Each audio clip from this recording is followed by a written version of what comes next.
Oh. Oh, hi. Sorry, didn't quite see you there. I was just a little bit distracted by my prismatic clearwing. So obviously today the brand new box just dropped, and if you're a Synchro player, you should be extremely excited for it, because we just got an archetype that is quite possibly going to be the strongest Synchro deck you've ever seen in Duel Links. This deck list is really damn insane. It has an insane turn 1, it can play through multiple disruption, and of course it has an insane going second play too, where it just completely board nukes the entire field. This deck, I'd be shocked if it's not considered top tier, whether that be tier 2 or tier 3. Maybe not tier 1 with Orcus being around, but maybe after the World Championship qualifies and that shit gets nerfed. I wouldn't be shocked if this doesn't reach somewhere around the tier 2 levels. It is a really strong deck list.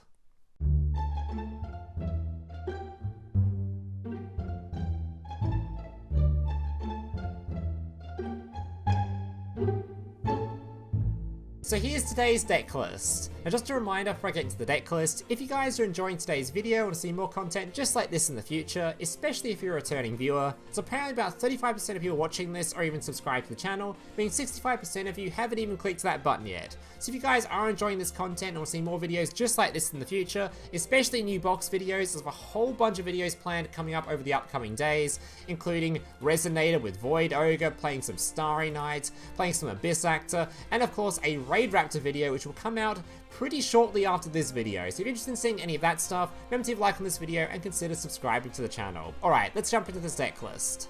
So today's deck list is obviously going to be Speedroid. Now there's a lot of stuff to go through here, as obviously a lot of these cards are new, you probably haven't seen them before, especially if you're a new player, considering Speedroid, some of the old stuff was released God knows how long ago, so I'll try to go through most of the stuff in here. So the first card's going to be your Wynn. Wynn is a card that just discards itself and another wind monster to search for another wind monster from your deck list, which 99% of the time is going to be your Terrortop, as it's your main starter for the deck list. So this deck list has basically 4 ways to get a hold of Terrortop. Alright, this card, if you control no monsters, can just special summon itself from your hand, and in doing so, can add one Speedroid monster from your deck to your hand, which will normally be either a Taketomborg or a copy of your double Yoyo. Those are the 2 main ones. Then we have your Speedroid Fuki. This card is an awesome tuner monster, it's a level 4. Basically when it's on the field, when it's summoned to the field, it can activate its effect, then activate the top cards of your deck list equal to the number of other wind monsters you control. So if you have 3 other wind monsters, you look at the top 3 cards and add one of those cards straight to your hand. So it's basically a draw card, but you have more options in what card you choose to draw. So generally means this card leads to a lot of backrow, as you'll see in some of the replays. Alright, then we have your Taketomborg. This card, if you control a wind monster, can just summon itself to the field, then it contribute itself to summon out a tuner monster straight from your deck list. So it's either an extender in the form of either a tuner monster or just a non-tuner monster, depending on what you need. But do keep in mind, this card does come with a wind lock on it, so if you do choose to use this card, you won't be able to go into cards like your Zeta, or cards like Brionac, or whatever other wind monsters you're choosing to run in your particular deck list. Alright, then we have Yoyo. This card's simple. On summon, just targets one of your level 3 or lower Speedroid monsters, chucks it back on the field. Very simple. Then we have your Daiko. This card is really useful as it's a level 3 tuner monster, and also when it's in the graveyard, you can banish it to special summon out a tuner monster from your hand or one from your graveyard. Very useful at unbricking yourself, and also very good at extending combos, as you'll see during the replays. A very commonly used card. Then we have your Speedroid Red-Eyed Die. This card, when it's normal or special summoned, can target one Speedroid monster on the field and adjust its level to being anywhere between 1 to 6. So you'll see this a lot, as it's one of the main combo pieces in helping you get out your Synchro Dragon thanks to your skill. Because once you have your Clear Wing Synchro Dragon on the field, you can activate your skill, chuck your dice on the field, and that's just going to be a level 7 and a level 1 to go straight into your level 8. Now let's move on to the extra deck, starting off with your Crystal Wing Synchro Dragon. This card's going to be your main boss monster for the deck going first, as it's just an insane card. It has 2 effects. The first one is, whenever your opponent tries to use a monster effect, you just negate it, destroy that monster, and gain attack equal to the monster you just destroyed. On top of that, if this card ever battles a level 5 or higher monster, it just gains attack equal to the monster it is currently battling. So this card, if it comes across any sort of big monster, it's not going to die by a battle, and if your opponent ever tries to use a monster effect, you just negate it and destroy it. So very, very strong card, especially in Duel Links. Then we have your going second main boss monster, Hi-Speedroid Kitedrake. This card has basically two effects. On summon, you choose one of them. It either nukes the entire field, or it negates the entire field. So this card is really goddamn good, just clearing out your opponent's stuff, and then just leading into whatever lethal you have afterwards, because you can make a lot of lethals from this card, especially considering the amount of stuff this deck can sort of play through with a lot of special summons from your Terrortop, or your Speedroid Taketomborg, or your copy of Taketomborg. You can basically summon out this card, nuke the field, and then go to further plays to be able to go through that 4000 damage. Or just summon out this card after you've already baited out your opponent's disruption, and just make sure they have nothing left, making it really goddamn hard for them to make a comeback. Alright, then we have sort of some other stuff. You would have seen Cyber/Harpie Lady before. If you activate a spell card, return one of your opponent's things to hand. We have your Stepping Stone to go into your big boss monster. You don't really need to know this card's effect, as you'll basically never use it. It's just going to be a Stepping Stone to go into this card via your skill. We have this Brionac card, which is a card I'm particularly using because it is my go-to choice as follow-up once I've added back a Yoyo to hand after using my Hi-Speedroid Puzzles effect. This card, when it's sent to the graveyard, during the end phase, I can add a Speedroid monster from graveyard back to hand, which is going to be my Yoyo, because Yoyo, like I said before, summons, gives a tuner monster, and it's just a one card Synchro play, and Brionac's my go-to choice for that. If you don't own this card, you don't have to play it, you can play any other Synchro in its place. This is just sort of my go-to follow-up card. Alright, then we of course have Zeta. If there's a special summon monster on the field, in attack position, you can banish Zeta, banish your opponent's monster, and yeah, it's a really good disruption card. And we have, finally, Stardust Charge Warrior, who's just used on summon to draw a card, so this comes up occasionally, but not all that often. Alright, that's going to do it basically for the main deck cards.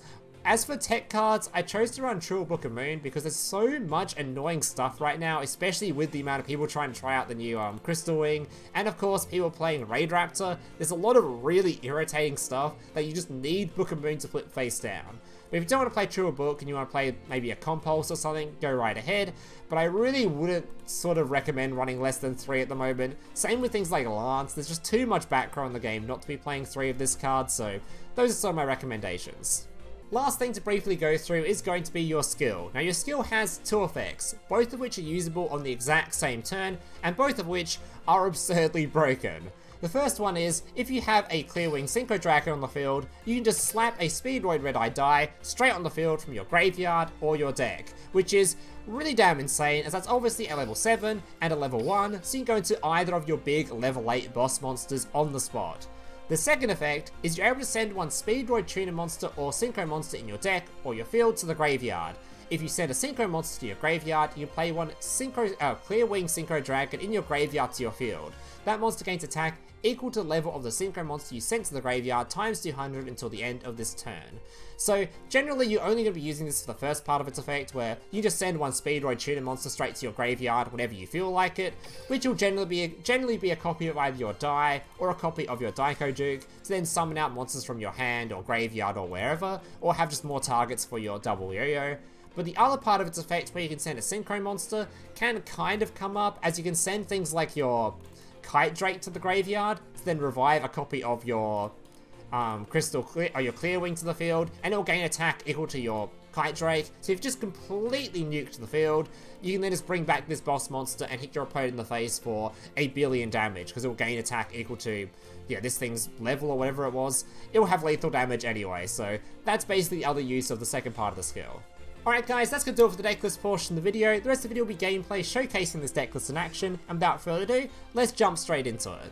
Alright, so I've already gone ahead and played 9 games of this decklist and won 6 of those games. The 3 losses, one of them I completely misplayed because I completely forgot this card locks you out of going into Zeta, which just screwed me over. And the other 2 losses, one of them was against Orcus, which felt pretty unavoidable, and the other one was also against a decklist that is really damn good right now, as I'm going to see later on today when I upload another video on Raid Raptor, because he ended on a copy of Nightmare and a copy of Zolta, which if you guys don't know is basically just 3 special summon stops, so I can't special summon 3 times with this deck list, which is, yeah, if I don't have Book of Moon against that, I'm probably going to lose. So that was pretty unavoidable. But all the other games felt really damn good. This deck list is feeling like, I'll be shocked if it's not tier 2, tier 3, especially tier 3. If this thing doesn't make it into tier 3, I don't know how. This deck feels so goddamn good. It has a billion techs, it can play through as much disruption as you like, as an insane turn 1, as a going second board nuke, easily leading into an OTK afterwards. Yeah, this deck list feels really damn strong. Alright, let's get into the replays. So I've only recorded 3 of the replays because there's only 3 decent ones out of it, and I basically just wanted to get this video out as quickly as possible because obviously, new box, you guys are all looking for a Speedroid video, I want to have it out as quickly as possible, and I'm very confident in this deck list, so.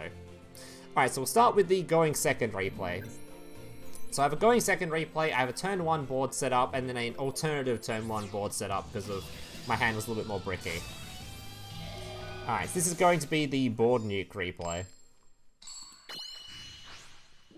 Against a fellow Speedroid player playing a less optimal deck list. 23 card, disgusting. Alright, very monster heavy hand actually. So he's going to be discarding with his Wynn to search for his Terrortop, a very common combo you'll be seeing. Alright, grabbing his Piper. Normal summoning Piper, I don't know about that one, Chief. These are some combos I'm witnessing right now. Normal summon Piper, oh god. Alright, special summoning Car Turbo. Going into a Synchro Dragon. I don't like Car Turbo, by the way. It locks you out of, I'm pretty sure it locks you out of Wynn monsters or something. Or locks you into only Wynn monsters, or I don't know.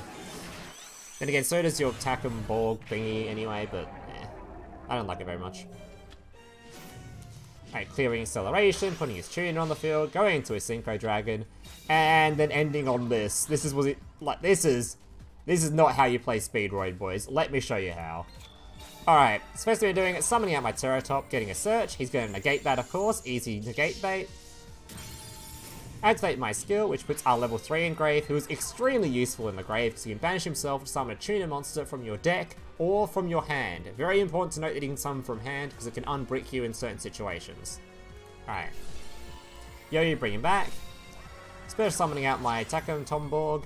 Special summoning out my Piper.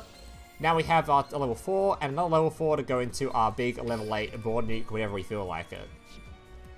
Alright, activating the top 3 to look for any cards to add to hand. Didn't hit any backrow, which is fine, so we'll just grab one monster effect. Somehow, by the way, we've only hit monsters so far, and even on the activate, only monsters. Impressive. Anyway, summoning out my Kitedrake, who on summon just nukes the entire field. Still have my Daiko dude who can banish himself to bring back the tuner, and there is lethal on the field. Alright. Then example replay. I know my opponent had basically some dead-ish backrow. We did play through one lot of disruption, and if he did actually have it out to that normal summon, or had a way to sort of flip one of the tuners face down, I still think I could have maybe played through it. If he flipped this face down, I was probably doomed, but yeah, I think that game was a pretty good example. Alright, on to our second replay. So this one's going to be a very boring replay. In fact, the last 2 are fairly boring, because the turn 1 setup for this deck list, it's not that exciting in that there's not that much back and forth, because your turn 1 setup is just really goddamn broken. You're just going to be setting up a board your opponent isn't going to be able to play through. At least that's the goal. Obviously, there's plenty of hands where you might... Well, I say plenty of hands, but it's pretty unlucky if you manage to brick with this deck list. But if you open, for example, just one copy of this, you'll just end on a copy of your Clear Wing and then whatever backrow you drew. But it's very unlucky that if you end on just one monster, most of your hands are going to have either a Wynn or a Terrortop or a copy of your Taketomborg. All these cards that just lead to different combos and whatnot, so it's pretty unlucky if you brick. You're generally going to end on an end board that's like a Zeta or your Clear Wing or whatever else. Alright, so I'm going to use my channeler to search for my Terrortop. This, by the way, is my favourite optimal end board, if you're wondering, the one you're about to see. Alright, special summoning him out, shriveling him off, searching out my level 4. Not going to use my level 4's effect, by the way, it'll give you a prompt there to use it. You don't want to use it just yet, because you want to use it in a second when you have more Wynn monsters on field, because you get more excavates then. By the way, Prismatic Clear Wing, just a little bit of a flex there. Alright. And saying second part of the skill, summoning our dude to the field, which by the way also means we now have all 3 of our tuner monsters in the graveyard. So we have, we're about to have all 3 because I'm about to activate my second part of my skill. So now we have all 3 of our tuner monsters in the graveyard, meaning once I do my excavate off of my Speedroid dude, it won't hit any of those monsters. So another reason why we're doing it later rather than at the start of the turn. Alright, Yoyo's going to bring back our level 1, make this thing level 3, banish, bring back, excavating the top 3 cards, hitting a multiple backrow actually. These 2 are going to go into our Hi-Speedroid Puzzle, going into a copy of our Harpie Lady Slash, setting all our stuff, and at the end of the turn, Puzzle's effect goes off because it was sent to the graveyard to add our dude back to hand, and my alert just went off, didn't it? Alright, my bad. I should have turned alerts off. And yeah, my purchase conceded. Which is generally the sort of gameplay you get from this deck list. Most opponents can't play through your turn 1 board, and they're just going to concede. So if you're looking for more of a back and forth sort of gameplay, it's not really that kind of a deck list. Unless you're going second, of course. Going second, you have quite a lot of chances to play through Disruption, as you saw during the first 3 plays, so there's a lot more back and forth going on there. Alright, so thank God we went first versus this guy. Actually, a nearly demotion match. Don't be fooled by that near demotion match, by the way. I did actually, like I showed at the start, we won 6 out of the 9 games I played, so we lost 3, won 6, which is pretty goddamn good ratio for a first time trying out the deck lists. Especially considering I absolutely misplayed in one of them completely. Alright. So this hand was super awkward because I actually opened 2 tuner monsters. And if you open both tuner monsters or a couple of tuner monsters, things feel pretty weird because if you don't have well, you really need to have a Wynn discard because Wynn can put the tuner monsters in graveyard because you don't really want the tuners in hand. You summon them from the deck most of the time. So it can lead to some really bricky situations if you don't open Wynn because Wynn is your discard, or if you're not able to open your Daiko, or not able to put your Daiko Duke in the graveyard with your skill. Because if you can do that, the Daiko Duke can just summon a tuner from hand, and you can just all good. So, bit of an awkward situation though. So I had to do a bit of a slightly different play to the second replay you saw. So I went for obviously, what'd I do? Okay, I've actually lost what I did. Yeah, I activated this. I did discard, put my tuner in grave, summoned my dude, added my Yoyo, sent my dude to the graveyard, instantly put those 2 on field to make my level 7. Summon back the dice with the skill. Special summoning this guy from my hand thanks to my Daiko Duke's effect. Looking at the top 3. Didn't hit any back row somehow. You're pretty unlucky on these excavates actually.